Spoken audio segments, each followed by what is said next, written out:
नमस्कार, आप देख रहे हैं एएनबी न्यूज और मैं आपके साथ सलोनी मलिक। इस वक्त की बड़ी खबर से बुलेटिन की शुरुआत करते हैं। यूपी से इस वक्त की बड़ी खबर सामने आ रही है। कानपुर मुठभेड़ में बड़ा खुलासा हुआ है। विकास दुबे की तलाश में छापेमारी जारी है। विकास दुबे के कॉल डिटेल में पुलिस का नंबर मिला है। पुलिस 12 लोगों को हिरासत में लेकर पूछताछ कर रही है। दारोगा, सिपाही और होमगार्ड से पूछताछ जारी है। दारोगा ने विकास दुबे को रेड की सूचना दी थी। रात भर दबिश देती रही पुलिस की टीम। कुछ पुलिसकर्मियों के भी नंबर मिले हैं। इस वक्त की बड़ी खबर आपको बता रहे हैं। कानपुर मुठभेड़ में बड़ा खुलासा हुआ है। पिछले 24 घंटे में यूपी पुलिस का मोस्ट वांटेड चेहरा बने विकास दुबे की तलाश में यूपी पुलिस पूरी रात छापेमारी करती रही। 8 पुलिसकर्मियों पर फायरिंग का आरोप। विकास दुबे घटना के बाद छिपा बैठा है। वहीं सूत्रों से मिली जानकारी के मुताबिक चौबेपुर थाने के ही एक दारोगा ने विकास दुबे को पुलिस रेड की सूचना पहले ही दे दी थी। शुक्रवार रात पुलिस की करीब 20 टीमें अलग अलग जिलों में विकास दुबे की तलाश में दबिश देती रही। ये वो जगह थी जहां पर विकास के रिश्तेदार और परिचित रहते हैं। पुलिस ने इस मामले में 12 और लोगों को हिरासत में लिया है। पुलिस इनसे पूछताछ कर रही है। पुलिस ने इन लोगों को मोबाइल कॉल डिटेल के आधार पर हिरासत में लिया है। आपको बता दें कि कानपुर में दबिश देने गई पुलिस की टीम पर हिस्ट्री शीटर विकास दुबे ने गहरी साजिश के तहत हमला किया था। कानपुर में घटनास्थल पर भ्रमण कर लौटे डीजीपी हितेश चंद्र अवस्थी का कहना है कि हमलावरों के खिलाफ राष्ट्रीय सुरक्षा कानून यानी एनएसए लगाने के साथ ही कठोरतम कार्रवाई की जाएगी। उन्होंने कहा कि हमलावर योजनाबद्ध थे। पुलिस टीम पर 3 छतों से फायरिंग की गई। रास्ता रोकने के लिए जेसीबी मशीन भी लगाई गई, जिससे पुलिस टीम अपने वाहनों से बाहर आए। उन्होंने कहा कि पुलिस की शहादत का जल्द हिसाब चुकता होगा।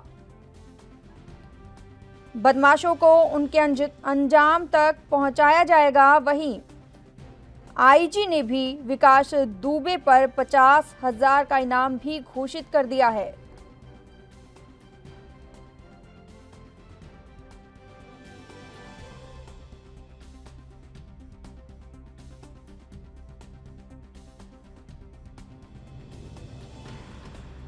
डीजी हितेश चंद्र अवस्थी ने कहा कि बदमाशों को पुलिस के दबिश देने आने की जानकारी पहले से थी। ये सूचना पुलिस के अलावा किसी अन्य स्रोत से लीक हुई।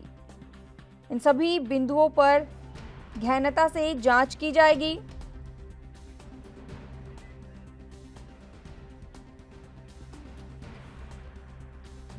नीलेंद्र रजावत कानपुर से पत्रकार हमारे साथ फोन लाइन पर जुड़ चुके हैं। आपका बहुत बहुत स्वागत है एनबी न्यूज में। जी, आपसे जानना चाहेंगे, कानपुर मुठभेड़ में बड़ा खुलासा हुआ है और 12 लोगों को हिरासत में लिया गया है। पूछताछ जारी है। क्या जानकारी निकल के आ पा रही है? ये कौन लोग हैं? क्योंकि जो घटना को अंजाम दिया गया, कोई अंदर की जो सिस्टम है वहीं से ही जानकारी भी जो निकल के आ पा रही है कि जो कांस्टेबल हैं उन्होंने ही जानकारी दी थी विकास दुबे को।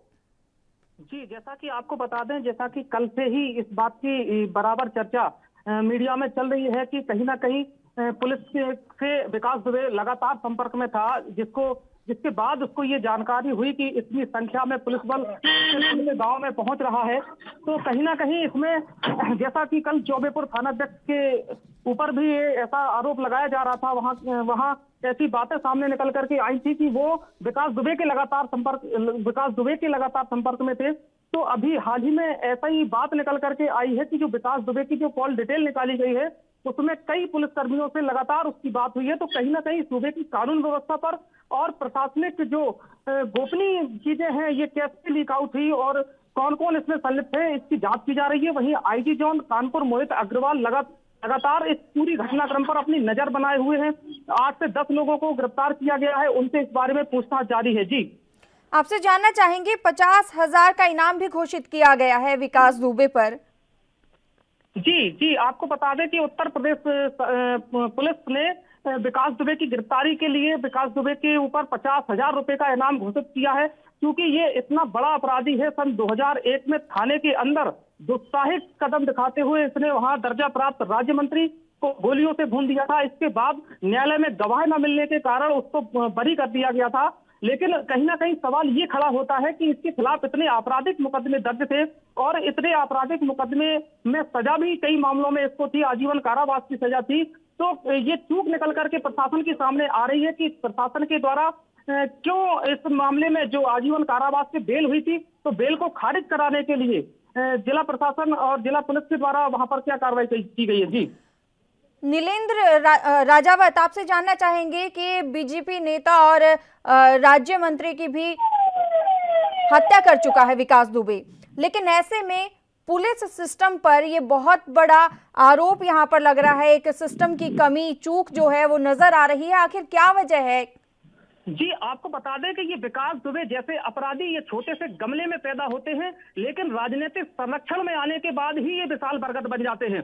आपको बता दें ये पहले ये छोटा सा अपराधी था, लेकिन जब इस प्रकार जब ये छात्र संघ का चुनाव लड़ा तो इसने वहां पर ताबड़तोड़ कई घटनाओं को अंजाम दिया। इसके बाद से इसका पूरे कानपुर में एक खौफ कायम हो गया था। कोई भी इसके खिलाफ मतलब गवाही देने के लिए तैयार नहीं होता था और इसका इतना सिस्टम मजबूत था पुलिस में कि जैसे ही कोई शिकायत करता, थाने में शिकायत लेकर के जाता था, तो थाने से ही इसको सूचना मिल जाती थी कि आपके खिलाफ थाने में प्रार्थना पत्र आया है। तो कहीं ना कहीं ये बहुत बड़ी चूक मानी जा रही है जिला प्रशासन कानपुर के द्वारा कि ये जो अंदर की बात थी, दबिश देने के लिए वहां पर जो क्षेत्राधिकारी गए, इतनी बड़ी टीम लेकर के गए, तो इसकी जानकारी उसको पहले से ही थी। अंदाजा लगाया जा रहा है AK-47 जैसे हथियारों से उसने घटना को अंजाम दिया है और 24 घंटे से ज्यादा व्यतीत हो जाने के बाद भी अभी भी उत्तर प्रदेश पुलिस के हाथ खाली है।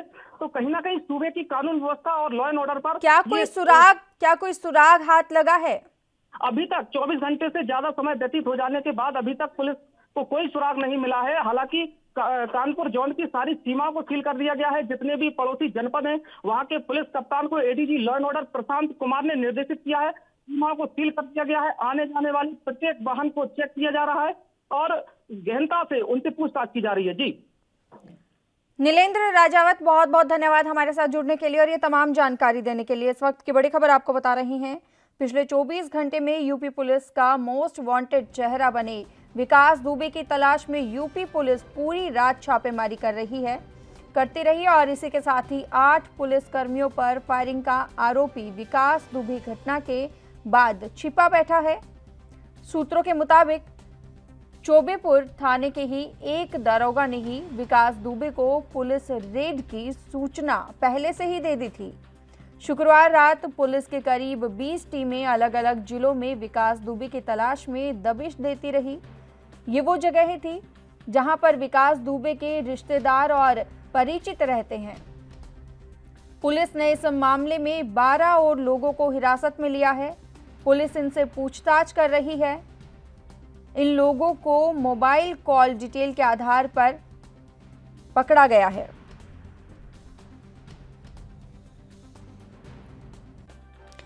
आपको बता दें कि कानपुर जिला मुख्यालय से करीब 38 किलोमीटर दूर चौबेपुर क्षेत्र के गांव बिकरू निवासी हिस्ट्री शीटर बदमाश विकास दुबे के खिलाफ अपहरण, जान से मारने के प्रयास की रिपोर्ट पर गुरुवार देर रात CO वहां गए थे और उन्हीं के साथ 20 पुलिसकर्मियों की टीम उसे गिरफ्तार करने पहुंची थी। विकास को इसकी पहले से ही भनक लग गई और उसने घर के पहले JCB लगाकर रास्ता बंद कर दिया। पुलिस टीम ने गाड़ियां छोड़कर JCB से जैसे ही कदम आगे बढ़ाए, छतों पर घात लगाए बैठे विकास दुबे और उसके साथियों ने गोली बरसानी शुरू कर दी। अप्रत्याशित हमले में पुलिस संभल भी न सकी। इसी दौरान CO, SO समेत 8 पुलिसकर्मी शहीद हो गए। गोली लगने से 5 पुलिसकर्मी, एक होमगार्ड और एक SO का प्राइवेट ड्राइवर घायल हैं। इसमें होमगार्ड की हालत गंभीर बताई जा रही है। आपको बता दें कि यूपी में ये पहली बार हुआ है जब इतनी बड़ी संख्या में पुलिस वाले जो हैं वो शहीद हुए हैं।